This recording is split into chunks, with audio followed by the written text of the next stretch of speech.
Sí, reconocemos en los jóvenes en particular, si hablamos del escenario universitario, aunque eso no priva a lo mejor a otros escenarios, como pudiera ser ya de algunos egresados o ciertos profesionistas, que encima de no tener esta cultura de documentación, tienen problemas lexicográficos, es decir, no dominan algunas cuestiones de su propio idioma o de su disciplina, y encima de todo hay algunos errores porque están muy acostumbrados a manejar ya abreviaturas muy comúnmente usadas en los medios digitales, ¿no? Es decir, este uso de el chat o la cuestión de los mensajes.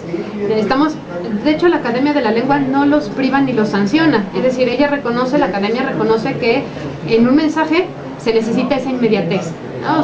O incluso economizar, no tan solo en tiempo, sino también el dinero. Sabemos que los mensajes tienen un costo, entonces uno debe de poder comprimir en 160 caracteres el mensaje que debe de llegar. Entonces, valida este tipo de recurso, pero lo que hace hincapié o la invitación que hace es exhortar a toda la comunidad que está participando ya en cuestiones o bien académicas o bien laborales, que debe de reconocer el tipo de registro. Hace énfasis, ¿el registro para dónde es? Si yo estoy hablando de un registro meramente universitario, entonces tengo que acatar las reglas académicas. Me tengo que remitir a lo que dice la Academia de la Lengua y entonces hacer uso de ese léxico propiamente de mi disciplina y del uso puro del lenguaje. Ahora, si yo estoy en un chat, también necesito esa inmediatez, esa respuesta que el otro que está atrás de la pantalla requiere de mí, ¿no? O sea, si nosotros dejamos pasar varios segundos sin contestar, el usuario que está al otro extremo siente un cierto tipo de ansiedad porque parece que la otra persona no le está haciendo caso. Entonces, el uso de las abreviaturas, de los mismos emoticones, que se ha convertido ya en otro tipo de lenguaje, o sea, son válidos, pero para ese medio.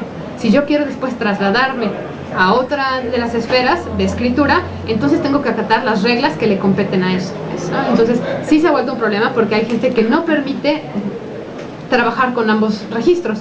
Pareciera que hace una fusión y entonces de la misma forma que yo escribo en un chat o yo escribo en un mensaje de celular, de esa misma forma voy a redactar un documento.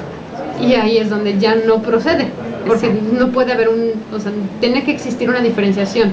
Se corre el riesgo de que los jóvenes poco a poco cambien esta forma de escritura. Hay momentos en los que, yo he visto que ya sea en internet, ya sea de repente en revistas incluso, se están retomando algunas de esas abreviaciones. ¿Qué tanto estamos corriendo el riesgo de que a la larga se modifique incluso la forma de escribir del idioma español? Bueno, de hecho sabemos que el idioma no es estático, es dinámico, pero hay ciertas reglamentaciones que deben de cuidarse.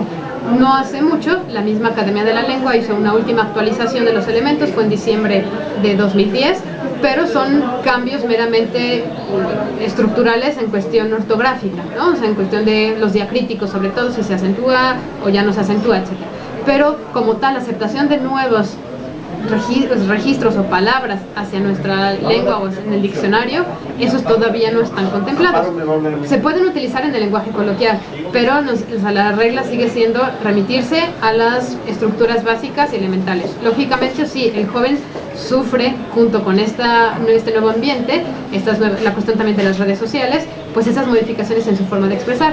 Lo que sí debemos de cuidar es que no tan solo pueda reconocer el registro en uno u otro lado, sino que también el léxico no se pierda, que ahí sí veo que pudiera ser la gran pérdida, ¿no? Que en el dominio de las palabras se reduzca. Actualmente, de hecho, hay cifras que estipulan que un universitario debería de dominar 1000 palabras y desgraciadamente solamente se registran 300.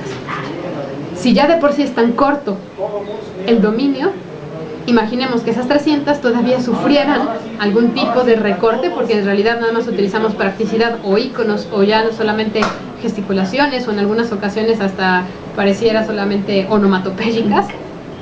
Recortaremos esas 300 todavía hacia otro, ¿no? Entonces precisamente los trabajos ahora de áreas de estudio como la de nosotros, de lengua y pensamiento crítico, o de funciones como organismos de centros de escritura, pues la misión es esa, que sigamos generando ese espacio para documentar, para hacer cultura escrita, para que aquellos que tienen la necesidad de escribir reconozcan en qué medio lo tienen que hacer, pero que no se olviden ni de las reglas, ni de tampoco del tipo de léxico que deben de estar utilizando. Hay que rescatar la parte del discurso disciplinar, para que no se reduzca la cantidad de palabras que dominan.